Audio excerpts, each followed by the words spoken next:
Bonsoir, bienvenue au webinaire de la profession du Conseil national de l'Ordre des architectes sur la transmission et reprise d'agence, retour d'expérience et bonnes pratiques.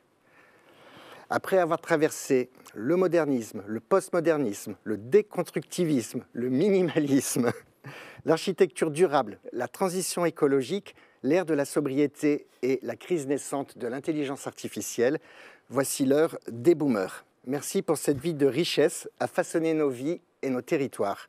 Alors que transmettons vraiment? Des références, une éthique, une connaissance, un chiffre d'affaires, une aventure humaine?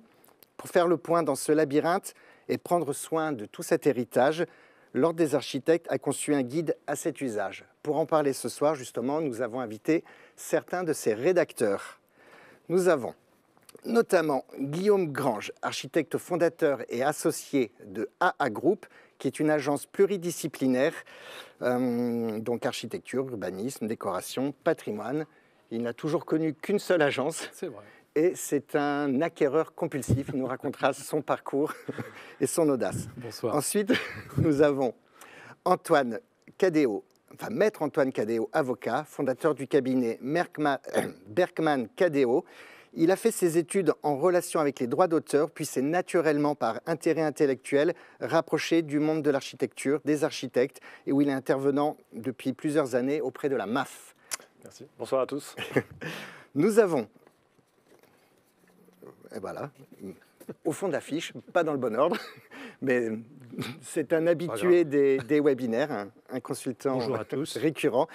Donc, monsieur Yann Gilbert, il est expert comptable, commissaire aux comptes, il a un diplôme d'évaluateur et c'est le dirigeant de la société d'expertise comptable Exantis.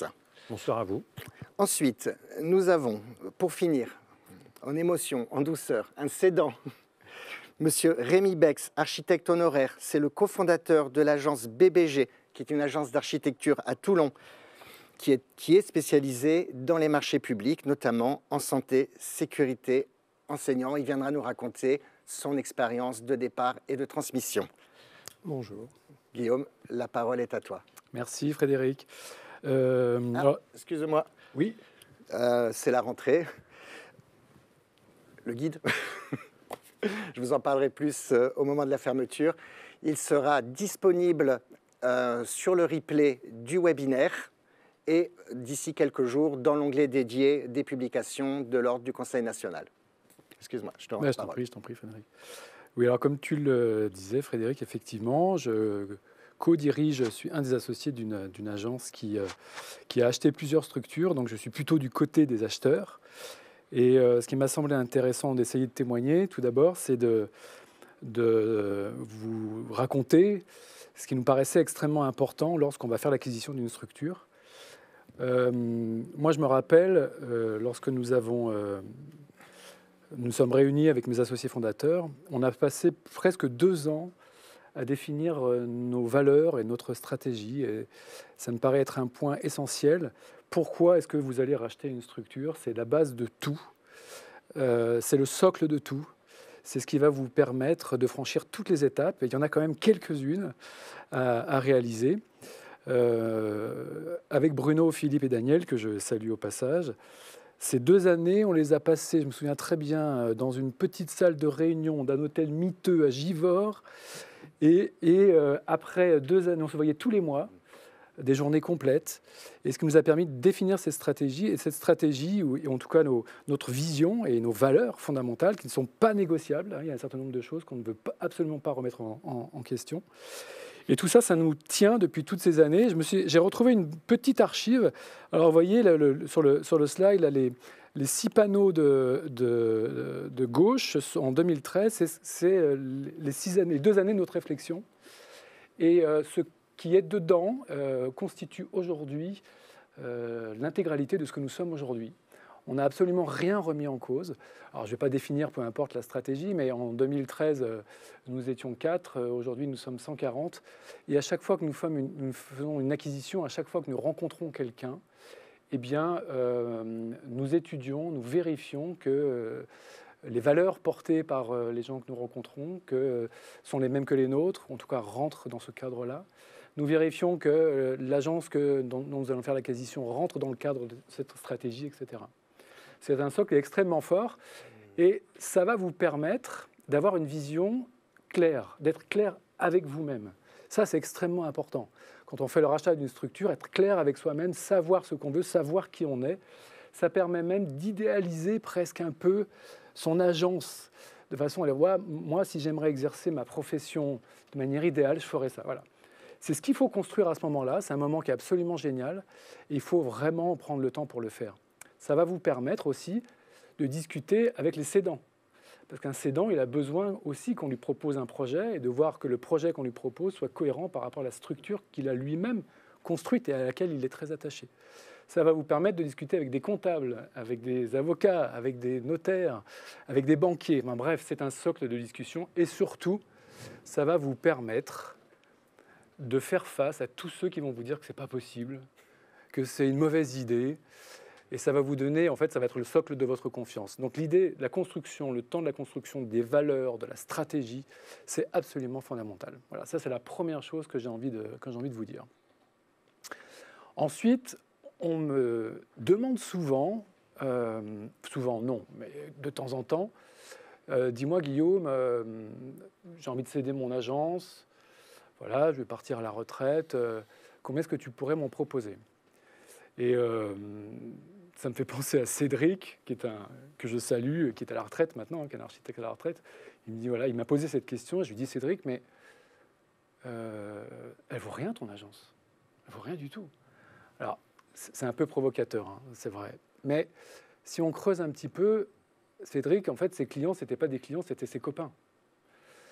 Une fois que Cédric est parti, on allait se retrouver sans les copains de Cédric. Et pourtant, il en avait beaucoup des copains et qui lui passaient beaucoup de commandes. Et puis surtout, je lui ai demandé, mais Cédric, avec qui on va reprendre ? Est-ce que tu as quelqu'un chez toi qui va nous accompagner ?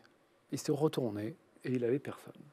C'est-à-dire qu'il avait tellement construit son équipe, son agence autour de lui, autour de sa personnalité, et puis derrière, ça suivait, que finalement, lorsqu'il a fallu céder sa propre structure, eh bien, il y avait personne pour l'accompagner. Et nous, ça ne nous intéresse pas. C'est-à-dire que ce qui nous intéresse, c'est les gens qui la constituent.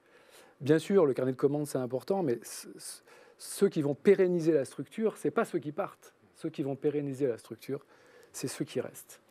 Donc, consacrez du temps à votre équipe. Ça, c'est extrêmement important. Faites en sorte qu'ils montent avec vous. Faites en sorte de leur donner de la liberté, de leur donner des espaces d'expression de plus en plus forts et donc des responsabilités.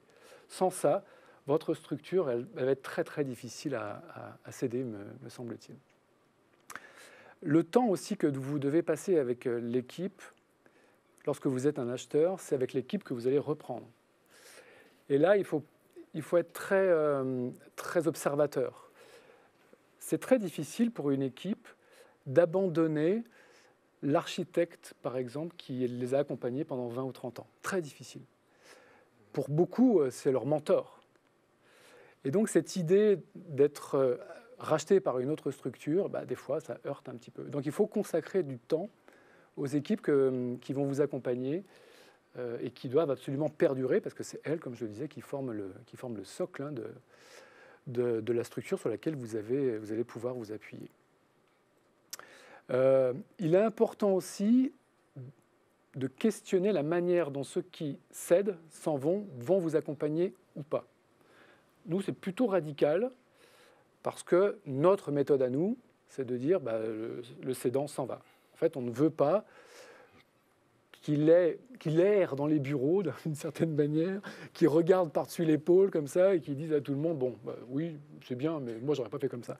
Donc, nous, on veut absolument pas ça. Nous, ce qu'on veut, c'est que l'équipe qui repart avec nous, elle soit, entre guillemets, un peu toute neuve, et puis qu'elle s'imprègne aussi de notre manière de faire. C'est pour ça que c'est extrêmement important. Et pour pouvoir arriver à faire ça, pour pouvoir constituer, il faut faire confiance aux plus jeunes. Moi, j'ai beaucoup souffert de ça. Lorsque j'étais jeune associé d'une structure, on avait des associés majoritaires qui étaient géniaux, super, mais ils nous faisaient pas vraiment confiance en réalité. Avec le temps, ils nous ont dit, bon, c'est très bien, mais non, tu ne fais pas comme nous on fait, tu n'as pas cette même manière de penser. Je pense qu'il faut absolument ouvrir nos chakras et faire confiance à nos jeunes qui vont faire des choses de manière différente. Nous, ce qu'on a fait de notre société, ce n'est pas du tout la même chose que ce qu'on avait fait de nos cédants. Mais peu importe, il faut leur faire confiance et les faire monter. J'ai un dernier volet sur la question de l'intuition. Alors, une reprise de société, c'est un long moment où l'on oublie son intuition, puisque nous avons affaire à des tas de gens qui vous ramènent à des réalités extrêmement concrètes, auxquelles vous ne comprenez souvent rien. Et d'ailleurs, moi, extrêmement souvent, donc j'en profite pour vous dire, entourez-vous vraiment des bons conseils, hein, c'est la base de tout. Nous sommes, nous, architectes, des bons conseils pour les autres. Ben voilà, il y a des bons avocats, il y a des bons comptables, il y a des bons experts comptables. Il faut donc s'entourer de ces gens-là. Il faut leur faire confiance. Et puis, surtout, suivez votre intuition et vos ressentis. Alors ça, sur plusieurs choses. Notamment quand vous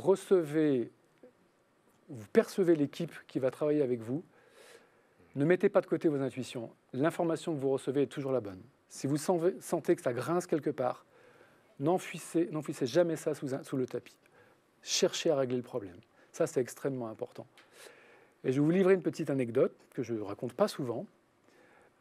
AA Group s'est fondé sur une intuition, c'est-à-dire que nous nous sommes rencontrés, Philippe, Bruno et moi, et Daniel, dans un bureau. C'est un client qui nous a rencontrés.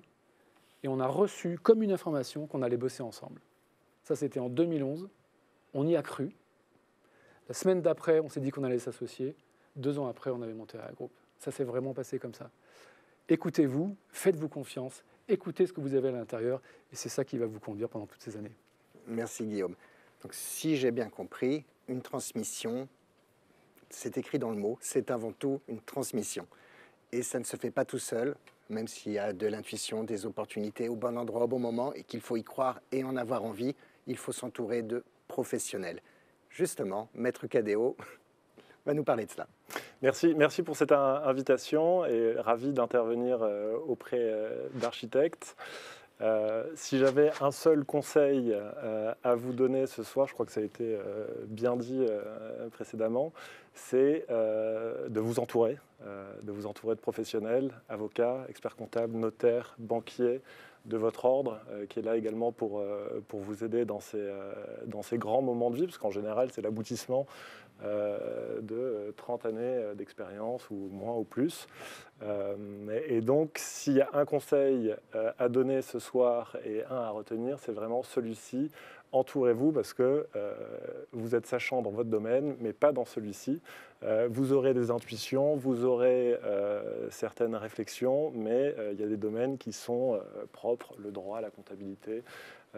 Et je pense que ça, c'est vraiment le conseil numéro 1. Et en venant d'ailleurs, j'écoutais un podcast et il parlait de Spinoza, qui nous disait que l'homme n'est jamais seul et sa puissance augmente au fur et à mesure qu'il s'entoure et qu'il se confronte à l'autre. Et c'est exactement ça, c'est-à-dire qu'il faut pouvoir, quand on a un projet, quand on a une idée, et je pense que c'est tellement vrai en architecture, le confronter à d'autres domaines d'expertise pour avoir, in fine, un projet qui aboutisse et qui aboutisse bien.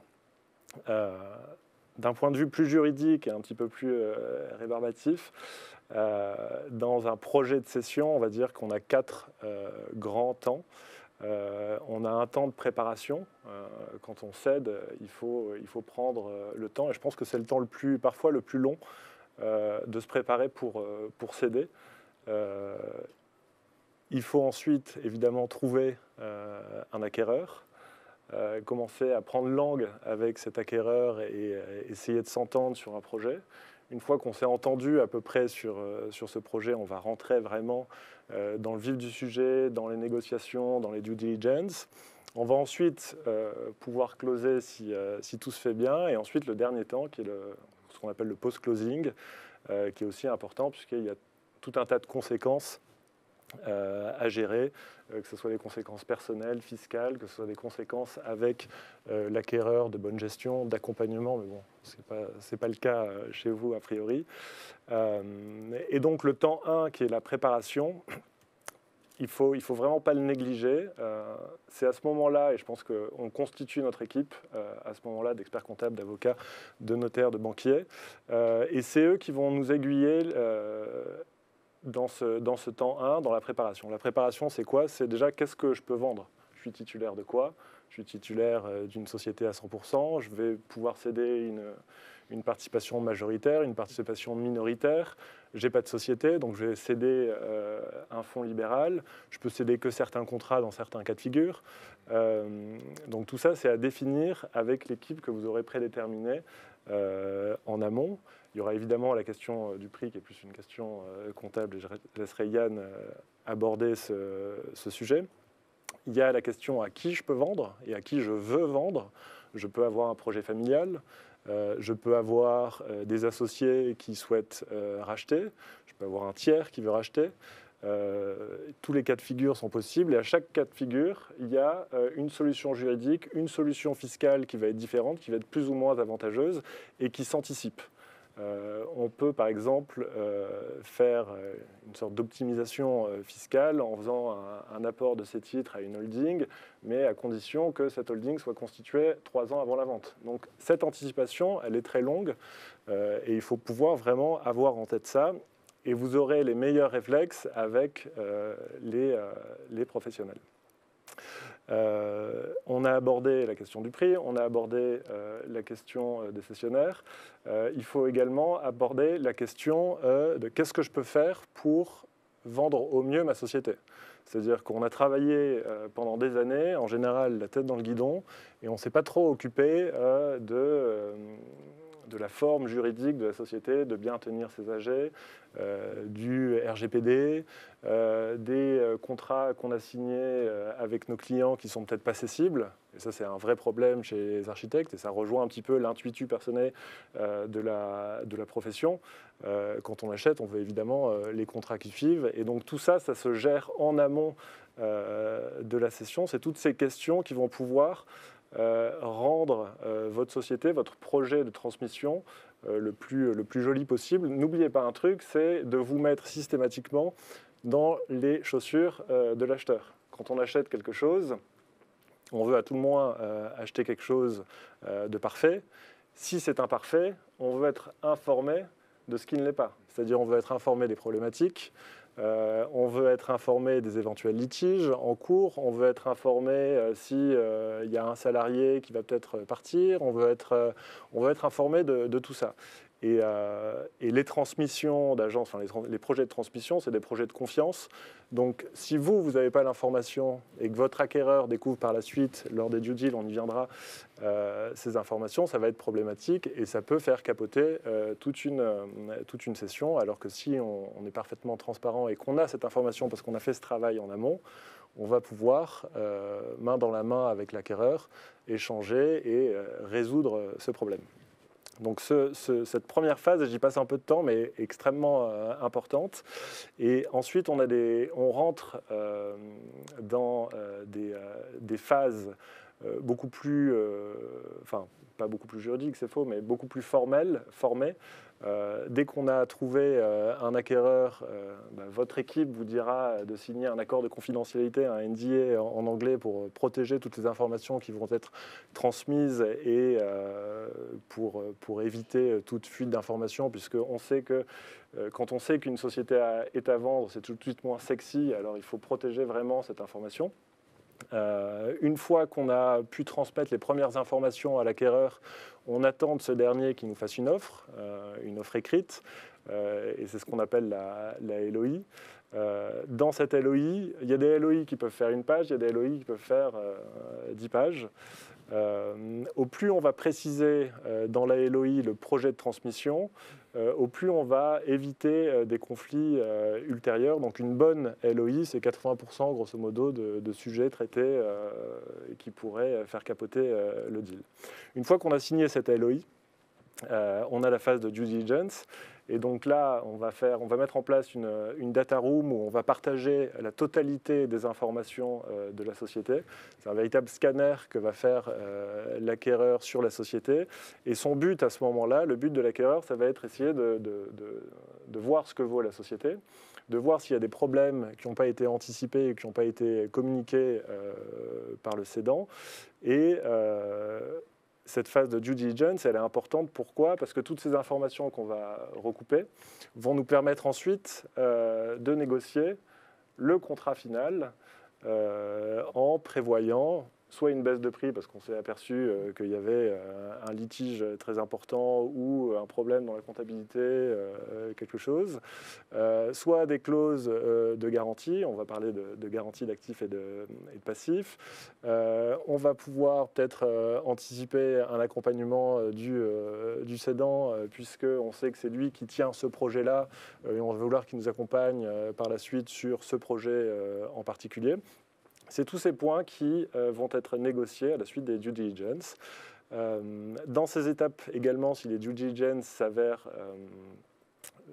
fructueuses et qu'il n'y a pas de sujet particulier, à ce moment-là, on va drafter le contrat, on va aller jusqu'à la signature du contrat. Avant la signature du contrat de cession, on va prendre soin également de consulter l'ensemble des organes sociaux et les salariés, chose importante, c'est obligatoire en France.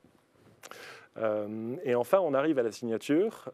On croit qu'on est au bout de nos peines, mais pas tout à fait. Il y a tout ce qu'on appelle post-closing. Il y a tout un tas de formalités à faire auprès de l'administration fiscale, auprès du greffe si besoin, auprès de votre ordre, très important, parce que votre ordre doit être informé de chaque transmission et de chaque changement de contrôle de société. C'est là aussi qu'intervient le moment où on paie la fiscalité. Et ce moment, s'il n'a pas été anticipé en phase 1, il peut être assez, enfin pas problématique, mais en tout cas il peut être assez lourd et vraiment ça s'anticipe en phase 1. Donc on voit que tout ça est en cascade et que l'importance de suivre bien le processus et d'être entouré, encore une fois, est vraiment primordiale. Il peut y avoir en post-closing des activations de garantie d'actifs et de passifs. Donc l'acquéreur peut venir toquer à votre porte et vous dire attention, il y a tel litige qui s'est déclaré, il y a un contrôle URSSAF, il y a un contrôle fiscal, on va certainement être condamné, donc j'active la garantie d'actifs et de passifs. On peut également gérer tout ce qui est earn-out et complément de prix. Donc tout ça, c'est en fonction des résultats de la société. Donc même après la signature, il faut quand même rester vigilant et donc il y a encore des choses qui peuvent se passer. Je pense que j'ai largement utilisé mon temps de parole. Je passe là. Merci Antoine. En tout cas, merci pour cet avis à la prudence. C'est un petit peu comme une rencontre. Avant de sortir danser, on n'y va pas en claquettes chaussettes, on prend le temps de se maquiller. Donc chacun se prépare et se rend attractif. Et après, s'il faut aller jusqu'à un contrat de mariage, c'est bien de savoir avec qui et pourquoi on s'engage. Donc on va aller un petit peu plus loin dans ce débat. Voilà. Merci. Bonjour à tous. Transmettre son agence, c'est un projet à part entière et à mener comme tout projet d'architecture. Et qui dit projet, pour moi, c'est en fait des phases. Et du coup, j'ai identifié pour vous 5 phases. Donc, Maître Cadéo en a parlé, mais il y a la préparation, pour moi, l'évaluation, la rencontre. Alors pour moi, c'est la rencontre entre le cédant et l'acquéreur. Et ça va être aussi la mise en œuvre opérationnelle avec, après, le SAV et l'accompagnement. Alors, vous en avez parlé, là, je vous le retrace rapidement, mais constituer dans la préparation, c'est constituer l'équipe et l'expert comptable. Alors attention, l'expert comptable, il faut qu'il sache évaluer. Et il y a des experts comptables qui ne savent pas évaluer. Et puis, l'autre chose qui est très importante pour moi, c'est le cédant a souvent un expert comptable et ce n'est pas l'expert comptable du cédant qui peut évaluer, car il n'est pas indépendant. Et ça, c'est très important à savoir. Il faut mieux prendre en fait un autre expert comptable, c'est tout à fait possible. Et en général, quand j'interviens sur une évaluation, il y a déjà un expert comptable, ça se passe très bien, on discute très bien ensemble et on va beaucoup plus vite parce qu'on respecte l'indépendance. Bien sûr, l'expert comptable ou l'évaluateur, je dirais, doit être, forme un duo avec l'avocat, le droit des affaires. Sans lui, on ne peut rien faire. Et donc ça, c'est très important. Et puis également le banquier. Une fois que cette équipe est constituée, l'évaluateur va être missionné par le cédant. Et donc l'évaluation, c'est deux choses, deux étapes très importantes. Le diagnostic et le calcul des modélisations, il faut donner en fait des chiffres. Alors l'expert comptable est réputé pour ça, mais non, il n'y a pas que ça. Et surtout, c'est que l'évaluation s'appuie sur le diagnostic. Donc on va commencer par le diagnostic. Et l'évaluateur va travailler à peu près 60% de son temps sur le diagnostic de l'entreprise. Alors que la modélisation, les calculs, les hypothèses, ça va être que 40% de son temps. Et dans le diagnostic d'entreprise, qu'est-ce qui se passe? Il se passe qu'on va prendre en fait l'agence et on va la mettre en fait dans son environnement et on va regarder son volet stratégique, son volet en fait économique. On va regarder aussi la notion juridique, tout ce qui se passe. Également en fait les ressources humaines, l'humain est très important. Et une chose qu'on oublie souvent, il y a l'assurance et l'informatique, la sauvegarde des données. Sans données, on ne peut rien faire. Donc ça, c'est très important. Et une fois en fait qu'on a fait tout ça, on va essayer de comprendre le modèle économique. Le modèle économique est très important parce que si on a un bon modèle économique, ça veut dire qu'on gagne de l'argent. Et si on n'a pas de bon modèle économique, en général, l'agence gagne peu et du coup, on va avoir du mal à la vendre. Donc, c'est quelque chose en fait qui est à voir de plus près. Et puis, du coup, on va travailler en fait également sur les forces, les faiblesses de l'agence. Et on va les mettre en face des menaces et des opportunités, notamment liées à l'environnement économique, aux politiques, à tout ce qui est environnemental. Parce que, en gros, on va essayer de calculer une valeur, une proposition de valeur pour le cédant, pour savoir combien vaut mon agence. Une fois en fait qu'on a fait tout ça, en fait, on va dire, on va avoir fait un résumé et on va donner en fait une possibilité en fait au cédant d'ajuster éventuellement la valeur quand on va rencontrer en fait des acquéreurs. Mais à quoi ça sert en fait le diagnostic? Le diagnostic, donc, il sert en fait à déterminer une valeur, c'est clair, mais pour le cédant aussi, ça lui permet de revisiter son agence, tout son parcours professionnel. Et il va en fait, je me souviens en fait de Patrick et de Bruno que je salue. J'aurais demandé, mais dans le diagnostic, le nom de l'agence. Et pourquoi vous avez nommé en 1990, alors c'était il y a longtemps bien sûr, quel était le nom de l'agence? Pourquoi? Quel est le sens? Quelles sont ses valeurs? Qu'est-ce que ça véhicule? Et du coup, en fait, ça leur a permis de digérer un petit peu tout ça.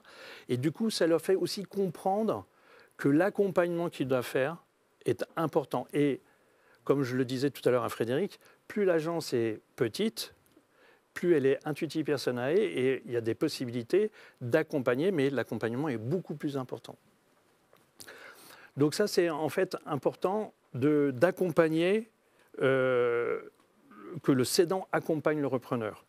Et puis, pour l'acquéreur et le banquier, c'est important de comprendre le modèle économique. Le banquier ne va pas financer une agence où il ne comprend pas le modèle économique. L'acquéreur n'ira jamais. L'acquéreur a besoin de comprendre le positionnement sectoriel, a besoin de comprendre les valeurs de l'agence, comme le disait Guillaume, c'est très important. L'acquéreur a besoin aussi de comprendre les processus internes et donc d'avoir une image fidèle. Alors je vais trop vite. Après, le dernier point, pour être pragmatique, je remets en arrière, pardon, je vais trop vite, tac. Et pour être pragmatique, en fait, il y a aussi, lors du diagnostic, on va être amené à détecter des petits points. Et du coup, ce sera l'occasion de corriger les choses. Dernier point, Le diagnostic est fondamental, et ça, vous l'avez compris, pour tout le monde, que ce soit l'évaluateur pour donner la valeur, que ce soit en fait pour l'avocat sur les montages juridiques, que ce soit effectivement pour le banquier et le cédant dans l'accompagnement. Et donc, j'ai l'habitude de dire, le diagnostic est à la valorisation et à l'évaluation ce que le plan est au projet d'architecture. Donc après, je vais aller vite parce que je crois que je suis limité par le temps. La rencontre. En fait, il faut savoir que le cédant recrute son successeur et que l'acquéreur recrute son prédécesseur. Et donc, ce qui est important, c'est l'acquéreur, il va se poser en fait les questions, mais vous en avez déjà parlé. En fait, est-ce qu'on va prendre soin de mes équipes? Est-ce qu'il a la capacité de management suffisante? Est-ce qu'il va accéder à la commande? Est-ce qu'il a les bons codes? Est-ce qu'il va être suffisamment investi? Est-ce qu'il a le côté entrepreneurial? Et j'ai en mémoire en fait une agence du côté de Melouse où le deal, le prix était fixé. Mais les cédants disent non, pour la bonne et simple raison, c'est que l'acquéreur voulait garder son agence à Paris et voulait être aussi également à Toulouse à 2/5. L'investissement humain n'était pas suffisant. Ils ont dit non. Alors, du côté de l'acquéreur, il va se poser aussi des questions. Et ça, vous en avez parlé. Est-ce que, en fait, j'ai la même vision, les mêmes valeurs? Et est-ce que, en fait, j'ai envie d'élever, en fait, l'agence? Et est-ce que je vais peut-être pouvoir modifier, en fait, quelque chose dans l'agence qui va correspondre à ma vision? Parce qu'on n'a pas forcément toujours la même vision. L'avant-dernière phase, c'est effectivement la phase où l'expert comptable va accompagner l'avocat dans la rédaction de la lettre d'intention, c'est la LOI. Il va y avoir effectivement l'audit d'acquisition, mais l'expert comptable, c'est là où il y a un tandem qui est extraordinaire et qu'il y a une belle communication. L'expert comptable, en fait, communique les chiffres, discute avec l'avocat, il y a souvent en fait des allers-retours, et donc c'est important, et la lettre d'intention doit être, plus elle est précise, mieux c'est. N'hésitez pas à faire des allers-retours. Il faut ne pas hésiter à discuter. Chaque mot compte et tout doit être compris par les deux parties. Ou sinon, l'accompagnement après risque d'avoir des sujets dans les clauses de révision de prix ou ailleurs. Et puis pour finir, je vais juste 5 points clés parce que je ne sais plus où j'en suis sur le temps. Donc les 5 points clés, c'est préparer ce projet comme un projet d'architecture avec des phases et un planning. S'entourer d'experts, on l'a dit. Garder à l'esprit que le diagnostic est la base de l'évaluation et elle va servir à tout le monde. Recrutez vos acquéreurs comme vous recruteriez vos salariés et placez l'humain au cœur de la démarche. Je vous souhaite une belle transmission. Merci Yann. En tout cas, ce qui ressort, c'est qu'une transmission, ça se prépare et c'est avant tout une histoire de valeur. S'il n'y a pas une rencontre et une reconnaissance, ça risque d'aller pas très loin. Le chiffre passe en deuxième. Justement, Rémi, puisque nous sommes au cœur des valeurs, tu es cédant. Aujourd'hui, tu es bien heureux architecte honoraire. Je sais que tu as eu une vie pleine de talent. Voilà, explique-nous ton expérience. D'abord, je voulais juste situer notre agence, comment elle a existé et comment elle s'est créée. Donc, au départ, c'est une rencontre au niveau, déjà à l'école d'architecture, avec mon associé Yves Bensoussan, et nous avons fait nos études ensemble. Et à la sortie de l'école, c'était une période, donc c'était la fin des années, le début des années 70, où on a commencé l'école et on a fini à ce moment-là. L'école était à Marseille et nous étions tous les deux de Varois, de Toulon. Et on n'avait pas eu noué de lien très fort avec la profession à Marseille. On s'est dit, on va aller tous les deux à Toulon et on va s'installer, on va commencer à rencontrer des gens pour essayer de travailler. Et puis, par des rencontres, on a retrouvé un troisième associé en travaillant chez un confrère sur des projets de concours où ils nous embauchaient pour travailler, faire les charrettes. Et donc on s'est connus comme ça avec le troisième associé, Jean-Michel Gomez. Et on a trouvé qu'on était bien ensemble, tous les trois, et on a décidé de travailler ensemble et créer au bout du bout, dans les années, voilà, début des années 90, une SARL d'architecture. Au départ, on était sous forme de société de moyens où les trois architectes avaient signé tous les trois les contrats, les marchés de public. Et donc, on crée cette SARL. Et pendant à peu près 30 ans, nous avons travaillé, j'allais dire à 80% sur des marchés publics, des concours et beaucoup santé, sécurité. Au bout, donc voilà, quelques-uns des projets qu'on a réalisés au cours de ces 30 années. Et bien sûr, arrive le moment où, au bout de 30 ans, on commence à se dire on a quand même pas mal travaillé, qu'est-ce qu'on va faire après? Jean-Michel Gomez, lui, il a la musique et la peinture. Moi, j'avais pas grand-chose, mais j'avais quand même envie de lever le pied. Et donc, on a eu des contacts avec des groupements qui nous ont proposé de les intégrer. On n'a pas donné suite. Pourquoi? Parce qu'en fait, on s'est retourné sur notre parcours. Et dans notre parcours, on avait travaillé avec des gens qui étaient toujours avec nous, en particulier une architecte qui était avec nous depuis une vingtaine d'années. Et on s'est dit, et c'était devenu un peu une évidence, c'est qu'on n'allait pas chercher ailleurs, bien loin, les gens qui allaient poursuivre l'aventure, puisque on les avait en partie formés. Donc, on se disait qu'elles allaient continuer, je dis elles, parce que c'est en fait, on a trouvé 3 garçons, on cédé l'agence à 3 filles. Et donc, on s'est dit finalement, ce sont les bonnes personnes. Donc, Véronique Toussaint, qui était à l'agence depuis une vingtaine d'années. Ensuite, dans les années autour de 2014, Camille Belfour, architecte, et ensuite la petite dernière, qui a un nom qui... Bon, c'est ma fille.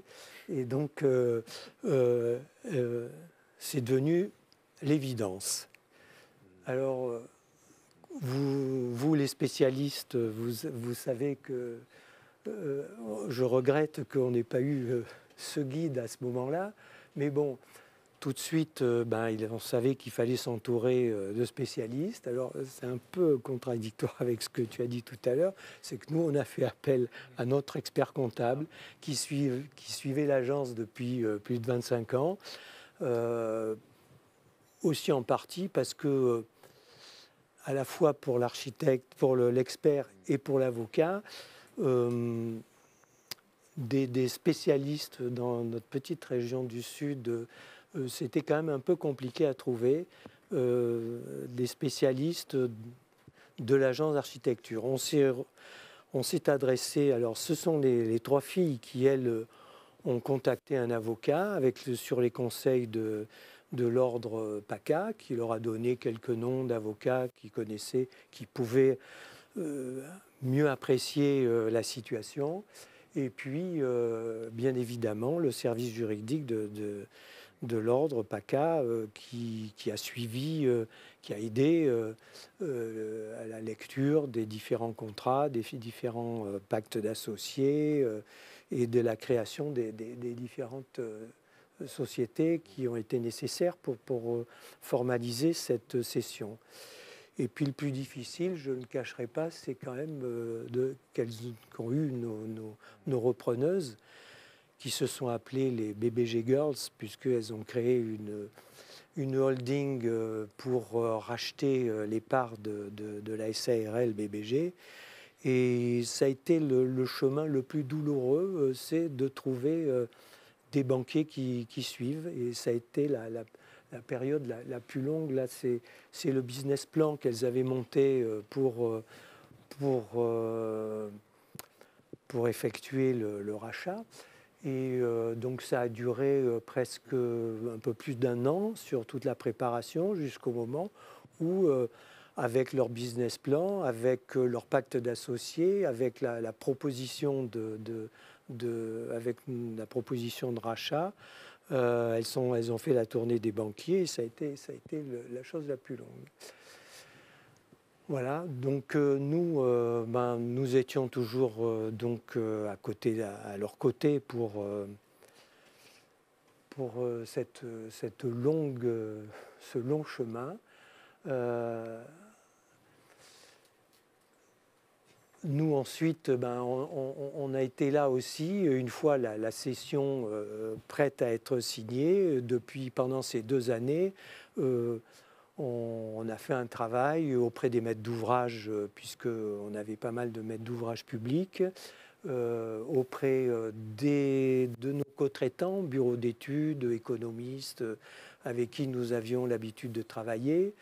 Mais je dirais que c'était assez facile, puisque les personnes les repreneuses sont dans l'agence et ils les connaissent, ils ont travaillé directement avec elles, puisque nous, au bout du bout, on leur a laissé quand même au fil des années la possibilité de prendre en main les projets, de les mener à leur terme, à la fois au niveau des études, dans les chantiers.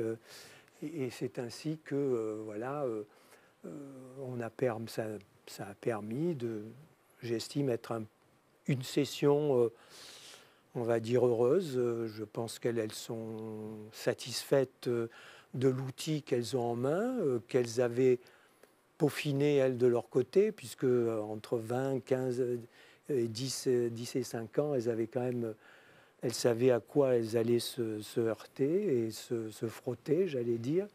Et donc aujourd'hui, depuis véritablement le mois de juin, elles ont les clés en main et on ne vient pas regarder derrière l'épaule pour voir si les BBG Girls sont au niveau de leurs fondateurs et des fondateurs de la société. Elles le sont et pour notre plaisir à nous de voir que l'agence continue, ce qui est quand même, je crois, une satisfaction, au-delà du prix que nous l'avons vendu, bien évidemment. Mais voilà ce cheminement qui n'a pas été un long fleuve tranquille, qui a été, moi je trouve, à part les difficultés financières qui nous ont quand même perturbés, parce qu'on s'est dit quand même, les banquiers, ils ne veulent pas mettre beaucoup d'argent dans une agence d'architecture. Et toi, tu disais, ça vaut rien. Et presque on aurait eu ce genre de réponse. Bon, finalement, elles ont trouvé. Je pense que l'opération s'est bien passée. Voilà. Merci Rémi et félicitations aux BBG Girls qui doivent nous regarder. Voilà, Véronique, Camille et Louise, et puis mon associé Jean-Michel Gomez. Puisque malheureusement Yves Bensoussan nous avait quittés entre-temps. Voilà. En tout cas, elles sont le reflet de ce qu'est une agence d'architecture aujourd'hui.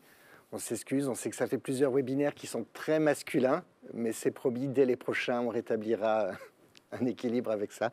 Donc maintenant, place aux questions. Il nous reste un petit peu de temps. On en a pas mal. On va essayer d'être efficace. La première. Bonjour. Ici, nous ne sommes pas 140, mais 3 personnes. Un archi, un collaborateur et non, c'est pas un canari, c'est une assistante. J'envisage de transmettre ma SARL en créant une scope d'architecture avec des confrères locaux. Avez-vous des conseils à me donner ? J'imagine que... Oui. Monsieur l'avocat. Monsieur l'avocat, moi je dirais que scope d'architecture, déjà ça va faire peur à votre ordre, ça va faire peur à la banque, ça va faire peur un peu à tout le monde. On voit de plus en plus d'architectes qui se mettent dans ces formes sociales.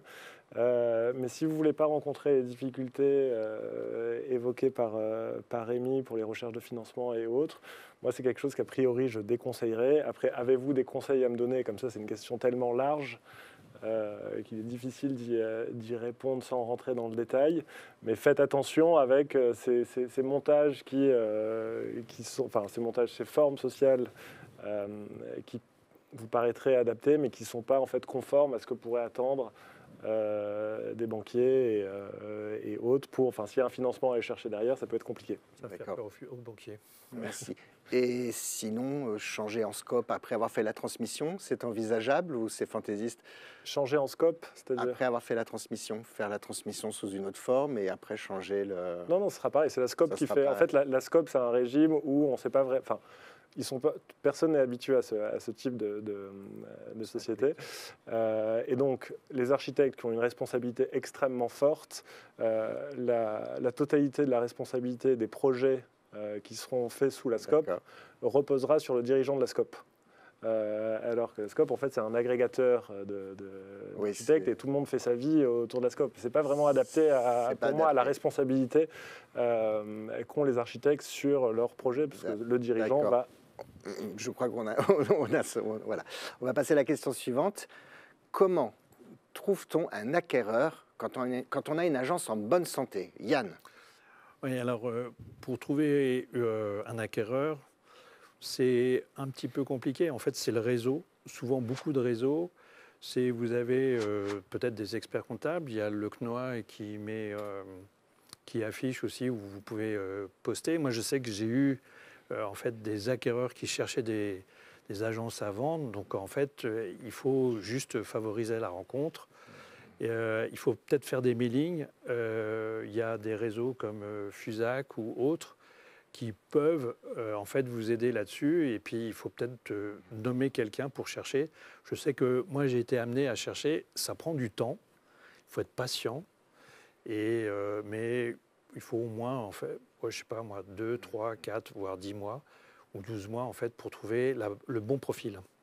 Okay, voilà. Je te remercie. Et réciproquement, Guillaume, comment trouve-t-on une agence à acheter? Eh bien, on prend son téléphone et on appelle. Non, mais c'est un peu ça de manière caricaturale, hein, vraiment.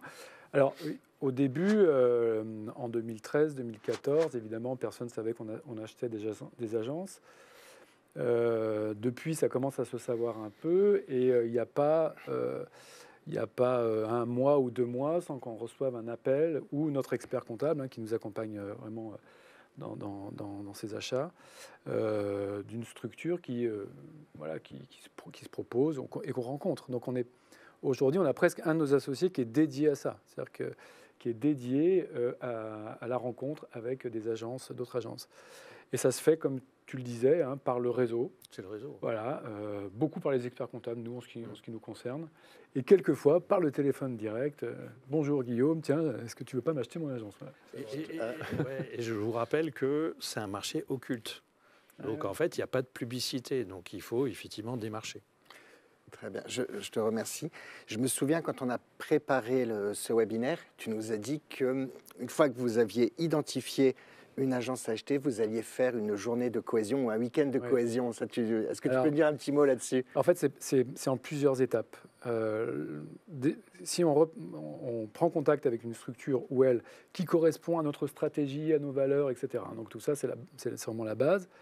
Le côté humain est absolument essentiel. Donc, petit à petit, on commence à inviter les associés potentiels qui repartiraient avec nous, puisque notre stratégie, c'est qu'on rachète une structure, le dirigeant s'en va, il y a des jeunes repreneurs qui sont minoritaires et nous, notre holding investit de manière majoritaire. Ces jeunes-là, ils assistent à nos comités de direction et on leur livre tout, on leur montre tout. Rien n'est caché, tout est dit, y compris nos mauvais côtés, c'est-à-dire des fois quand on n'est pas d'accord, quand on s'engueule, etc. On montre absolument tout. Et eux, en retour, ça leur permet de montrer aussi qui ils sont. Et on le fait 1 fois, on le fait 2 fois, on le fait 3 fois. Ça échange, ça discute, et on essaie de ressentir si on est fait pour partir ensemble.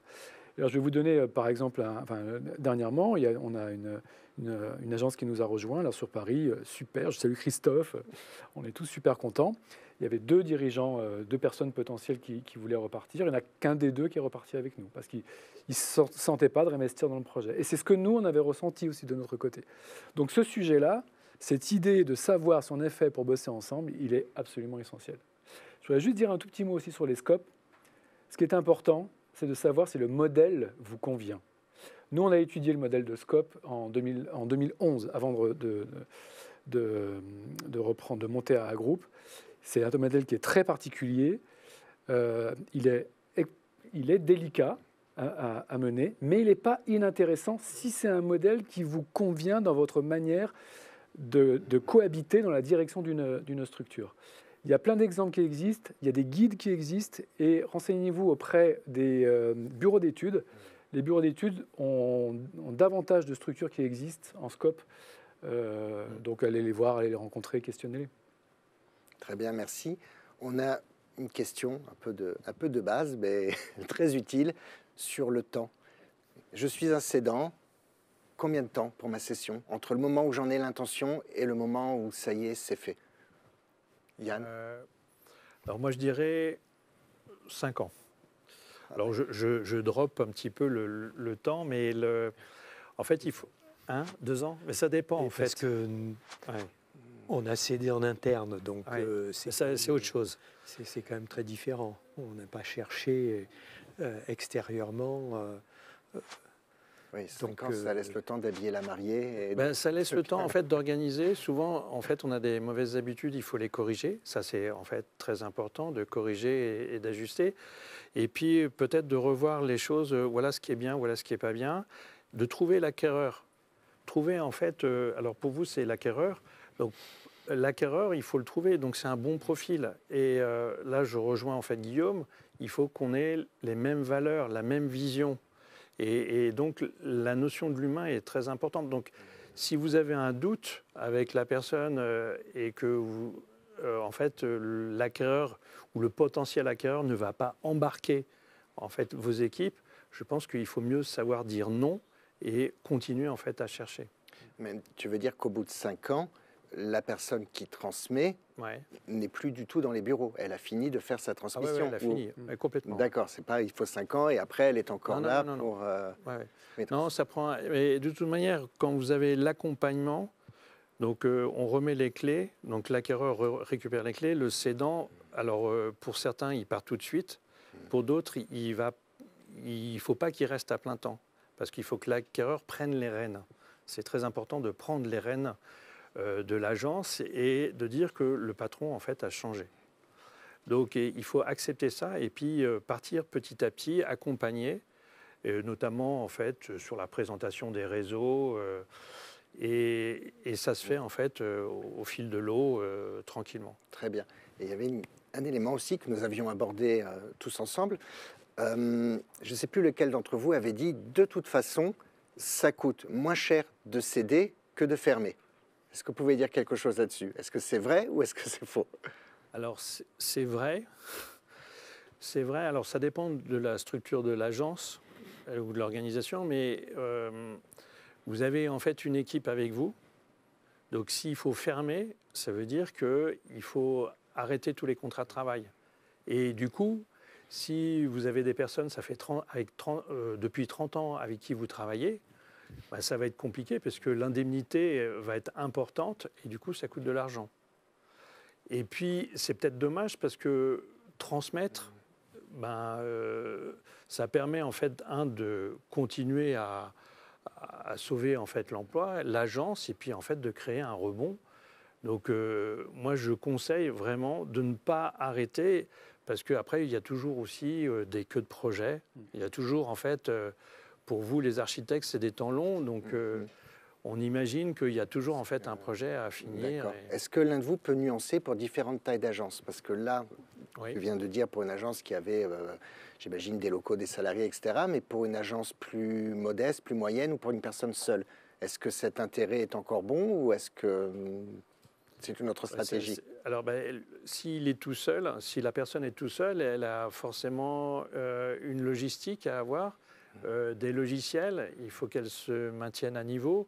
Donc c'est aussi en fait compliqué. Donc il faut peut-être aussi, c'est peut-être pour vous l'occasion de transmettre à un jeune et d'accompagner plutôt sous la forme de formation. Est-ce qu'on doit dire du coup que c'est pas parce qu'on ne vend pas son agence, que ce n'est pas intéressant de la transmettre quand même. Est-ce que vous avez quelque chose à dire là-dessus? Oui, il faut mieux effectivement transmettre, même si il y aura peut-être des honoraires d'accompagnement et tout le monde s'y retrouvera. Et puis du coup, en fait, celui qui reprendra va apprendre aussi de l'expérience de la personne qui est en train de transmettre. On a toujours à apprendre. Très bien, on va prendre une dernière question. Comment se passe la cession d'une agence entre associés? Je suis associé à 50% avec un architecte qui part à la retraite. L'idée est que je lui rachète ses parts, mais comment définit-on la valeur de ses parts? Alors c'est encore pour moi. Je ne sais pas, est-ce que monsieur l'avocat peut dire? Sur la valorisation, je pense que Yann est beaucoup plus Bon, alors Yann. sachant que moi. Sur la valorisation des parts, j'en ai un petit peu parlé. Donc, il faut faire un diagnostic de l'agence, évaluer, sachant que vous avez un associé qui part. C'est pas très grave. L'idée, c'est qu'il faudra après organiser créer une structure pour lever un emprunt et racheter les parts de votre associé. Donc, il faut tenir compte du carnet de commandes, il faut tenir compte du positionnement sectoriel de l'agence, des propositions de valeur que vous faites. Et puis, il faut voir en fait combien il y a de personnes dans l'agence. Mais tout ça se fait, il n'y a aucun problème là-dessus. On peut prendre encore une dernière question. Comment se calcule le prix d'une agence? Une reprise. Pardon? Ah oui, il y a un problème sur la question. Le prix d'une reprise? Même dans le cas de holding, c'est ça la question? C'est la même question. C'est la même question. Bon. C'est à peu près la même question. On a déjà répondu. En tout cas, ce que l'on retient, c'est que ça ne s'invente pas. Voilà. Ça prend le temps nécessaire, ça prend les bonnes personnes. C'est une aventure humaine. C'est une transmission de valeurs, de savoir-faire. On transmet beaucoup de choses, y compris son équipe, y compris une vie de travail, y compris son lien au territoire. Alors, on essaie de faire de notre mieux pour donner un maximum d'informations. Il y a beaucoup de choses également dans le guide. J'en profite pour remercier tous nos invités qui ont collaboré, participé, étaient rédacteurs. Bon courage à tous. Je sais que c'est une époque où une bonne partie, on va avoir beaucoup de personnes qui vont sortir. C'est l'arbre généalogique qui parle. Donc c'est une période un peu nouvelle pour la profession. Il faut se préparer, il ne faut pas passer à côté. C'est des opportunités pour tout le monde et c'est surtout un passage de vie. Pour conclure, en une phrase, si vous deviez résumer les valeurs, les choses à retenir, je t'écoute. Soyez attentif à vous-même, comprenez-vous vous-même, sachez qui vous êtes et vous ferez une très belle reprise d'une agence d'architecture. Et soyez également très attentif aux autres dans cette agence pour les embarquer dans un projet qui n'est pas que le vôtre, qui est le vôtre, mais aussi le leur. Et ça me paraît absolument essentiel. Merci. Antoine? Moi, je penserais évidemment, entourez-vous, je vous l'ai déjà assez dit pendant ma présentation. Et deuxième point, ce serait d'être le plus transparent possible avec les gens avec qui vous entourez, que ce soit votre expert comptable, votre avocat, le cessionnaire ou le cédant, vos salariés, vos équipes, vos associés. Ce n'est pas un projet secret. Il y a de la confidentialité autour de ces projets. Ça ne doit pas sortir au-delà d'une certaine zone.